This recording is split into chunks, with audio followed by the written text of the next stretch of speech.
So, we're here at the launch of Fight Camp, but a very different Fight Camp this year, not just because fans are allowed in, but also because it will be on DAZN in the UK, not on Sky Sports. Just tell us how you feel about the whole transition. Well, I mean, in what way? I think the transition's obviously going to be very smooth. We've been working with DAZN now for a few years. They have a very, very top team of people, and they're global. And for $1.99, I mean, you can't really go wrong. So I think the value for the fans is huge. So I think it's the model that Eddie wanted to go with. Obviously, we were Sky Sports for many, many years, and we're all going to miss, the team at Sky because they're just wonderful, wonderful people.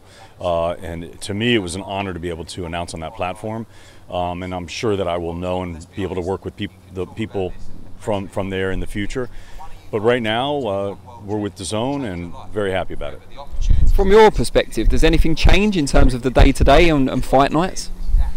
No, I mean, I think yet to be seen, right? Because we're about to do our first event here at Fight Camp. We'll see how that goes, but I don't expect it because we do so many events with DAZN and have now for a number of years. So yeah, I think it would be kind of a very seamless transition. And what about Fight Camp itself? Which are the kind of top 2 or 3 fights that stand out for you in the schedule that's just been announced? Well, I like the whole thing. I mean, first of all, last year we saw some of the fights of the year. I mean, Egg and Cheese was amazing, right? Eggington and Cheeseman. Harper Jonas was great. Taylor Pursoon. There were just some really great fights. And, of course, the Dillian White and Povetkin. And want to wish Oleksandr Povetkin a great retirement. But I think seeing Barry and Jazza fight will be really great. They came dressed very different today, but incredibly different. Yeah. Incredibly different. Less than one suited up. We got Tommy McCarthy and CBS, Chris Billum-Smith. I think that's a pretty cracking fight. So I think there's going to be all the fight cards are going to be really good. I think Eddie's really toiled over the names and made sure that we're going to have some good fights.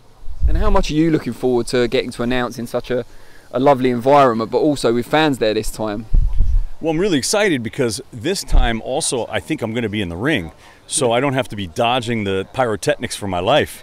Because it was great being up on those stairs. Though, was really special, and our photographer Mark Robinson, he got some incredible shots of the fireworks kind of like behind me and like London's in the distance. I mean, really unreal because that's really what it is. You've got London right in the distance right here, the helipad, Matchroom headquarters. Affectionately known as Matchroom Square Garden. It's great. I love it out here, and the people in Brentwood and Essex have been treating us really, really well. So last year I was here for 6 weeks. So this year we're doing 3, and I think it's going to be a banging show. And looking further ahead, set of shows. Yeah. Looking further ahead, I want to talk to you a little bit about the heavyweight scene. Now we're all disappointed we're not going to get Joshua against Fury next up. But we're going to get Joshua against Wilder for a 3rd time. Fury against Wilder for a 3rd time. Joshua against Usyk. Who do you think has got the tougher challenge in that next defence? That's a really interesting question. I think it's kind of hard to compare. It's kind of not just apples and oranges, because you're now comparing, like, say, like an apple and a grapefruit and an orange and a banana. I'm loving this analogy already. Yeah, it's just because there's so many differences between both fighters, number one, and then the other fighters, number two, and then the challenges that they're both going to face. I think they're different challenges. It's an interesting question. I don't know if you can really compute that. That would probably take a boxing scientist, but if I put it in and spit it out, I would have to say Joshua in a way, but again, like, there's different ways to look at that fight. You can look at that fight that Joshua's just going to come in and just pummel him with his size and his strength. But Usyk's really slick. He's very tricky. Chisora wasn't able to do that. Obviously, Witherspoon wasn't able to do that. Can Joshua do that? I don't know. It would seem to be that Usyk is a slick mover, so that could be a very tough task. Got to really work on the feet. Now, as far as Fury and Wilder for a 3rd time, again, we don't know which Fury's going to show up.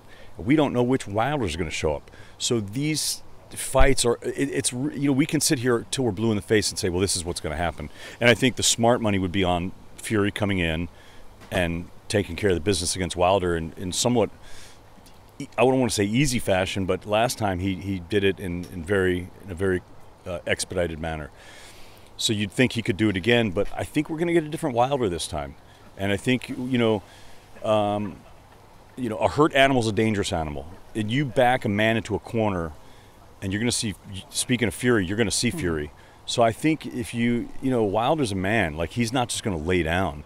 And boxing fans and people sometimes have such short memories. Just right before Wilder Fury 2, everyone's, oh, Deontay Wilder is such a great heavyweight, and he's got such a huge punch, and he's the hardest puncher in history. And now everyone's, he's a bum, and he's going to get blown out. People forget things, And, this is not just a boxing thing. This is a life thing. You're really only as good as your last performance. And Wilder's last performance was not great. So people are really counting him out, but you can't do that so quick. You just don't know who's going to show up into that ring. So it could be very interesting. Really, really appreciate your time, and hopefully we'll do it again, maybe at Fight Camp again. I hope so, Danny. It's always great to see you, my friend.